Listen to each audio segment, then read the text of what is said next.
Hello there, this is Tim Chen of the Club Podcast and of Club Apple. Today's video I'm going to be showing you my setup of CarPlay in my 2004 Prius using the Pioneer NEX 4000, which is one of the aftermarket setups you can get. I got it on eBay for a good price there. And the setup is pretty cool. It's a dual screen setup in the Prius. The top screen remains intact for the battery indicator and climate controls, and some of the other features are still there. But those are the main two things I will be using the top screen for. And the bottom screen is going to be used for CarPlay and all the Pioneer features. So let's get into how this is set up, how CarPlay works. So I've got my iPhone 6 Plus here, and you need iPhone 5 or later, running iOS 7 or later, 7.1 or later, connected via Lightning. And it will now pull up CarPlay after I unlock the phone. So I've unlocked it and CarPlay pops up, and I can hit the home button and continue using the phone if I so wish. And something interesting is, as you use your phone, say a passenger, that will also mirror what's happening on the screen there. So say I open up Maps, it'll automatically open the Maps on the CarPlay screen and vice versa. So I just hit the home button on my iPhone and went home as well. This works for any of the supported apps. The basic interface here, we've got the time, we've got our signal strength, and I'm connected to the Wi-Fi right now since I'm outside of my apartment. We have our screen for apps. I can swipe over for the other screens. It is sorted alphabetically, to my knowledge, once we get past the main apps. So these I have no way of tapping and holding to move around, which isn't a huge problem right now since CarPlay is so new and there's not a ton of apps that support it. But we do have the basic functionality here. Now, one of the cool things about CarPlay is its Siri integration, and one of the coolest things to do is just yell out, "Hey Siri," and then that'll pull up Siri and play Mumford & Sons' The Artist.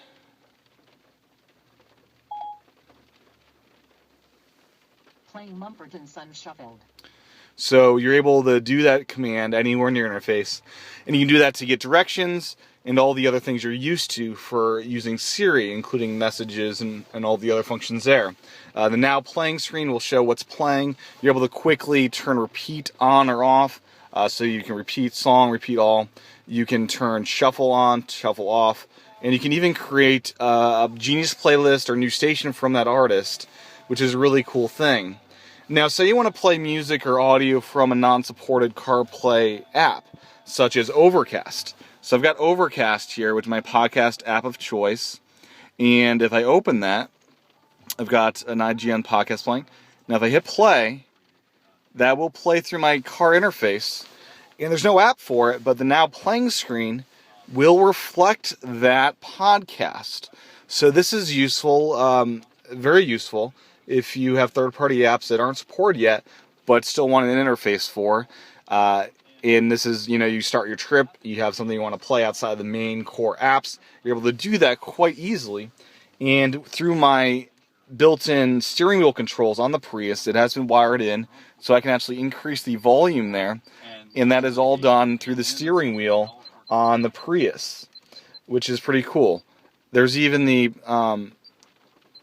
So if I hit the up and down buttons on my Prius, it will jump the time forward and back 30 seconds, as you're seeing right there. So that is a pretty cool feature through the steering wheels. Now that up and down arrow behaves differently depending on the app. And I can go back home by clicking here. Let's see what else to show you here. It does not support video podcasts, of course, but here's some third-party apps. So I've got Spotify here. And it is working quite well for me. I've understood some people have had some issues with it, but I can find all my playlists I have in here, Early Morning Rise, and it'll start playing that. And I can, with the plus and minus in Spotify, it'll actually go through the different songs in the playlist, which is pretty awesome.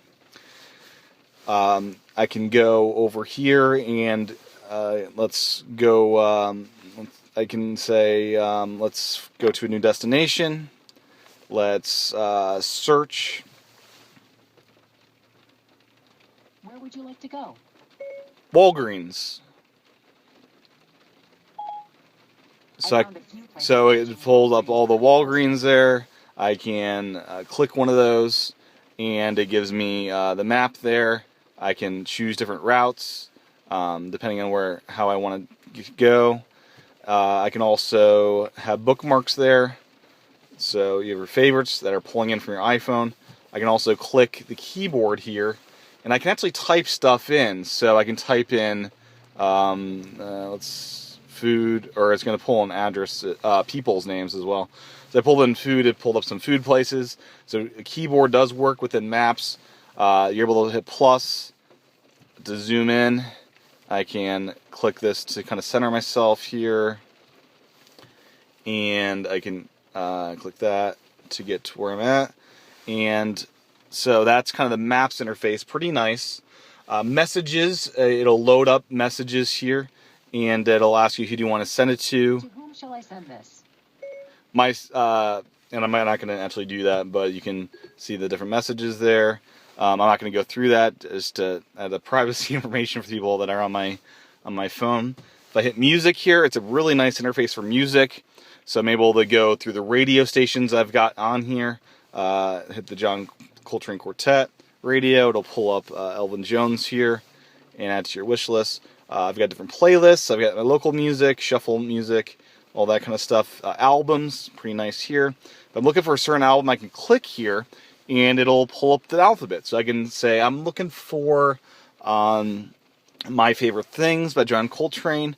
Let's hit the M, and I can scroll through here and pull up My Favorite Things. This is pulling in all the iTunes in the cloud, the iTunes Match library as well, which is really nice. So My Favorite Things, I can tap that, and I can start playing My Favorite Things, and that's pretty awesome how that works. Let's go back again, and you got your artist screen. You also have Genius, songs, compilation, composers, and genres. So very nice music interface. That is what I use for music these days. And that's a little phone interface. I can hit show contacts, but it'll actually by default ask you who you want to call. So it's designed to use Siri heavily to get around.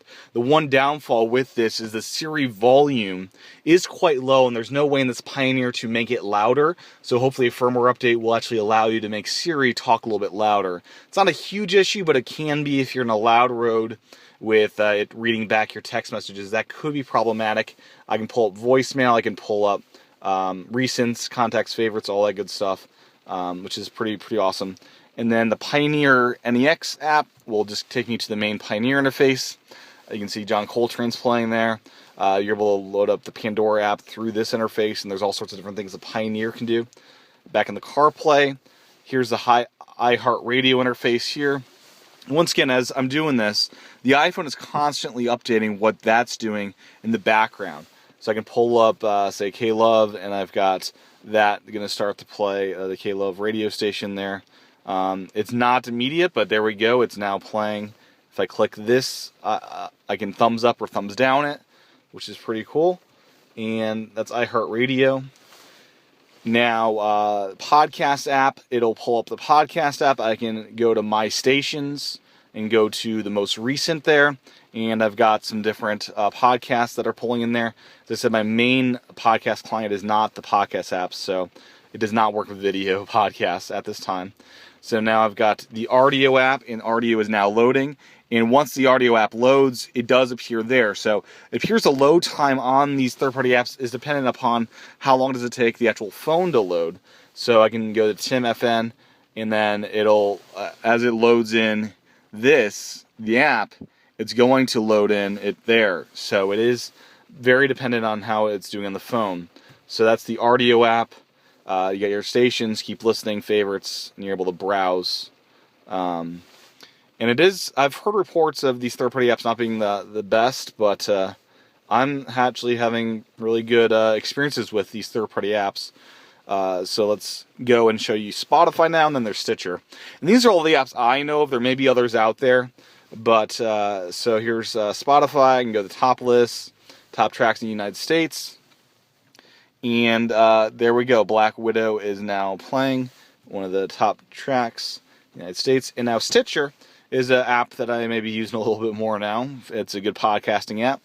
And on Stitcher, I can go to Favorites Playlist and play the iOS show, Macworld, Maccast. So if I want to play Maccast, for instance, just load that up. It's going to load in that 2-hour episode, and it's already playing. So I can increase the volume here from like my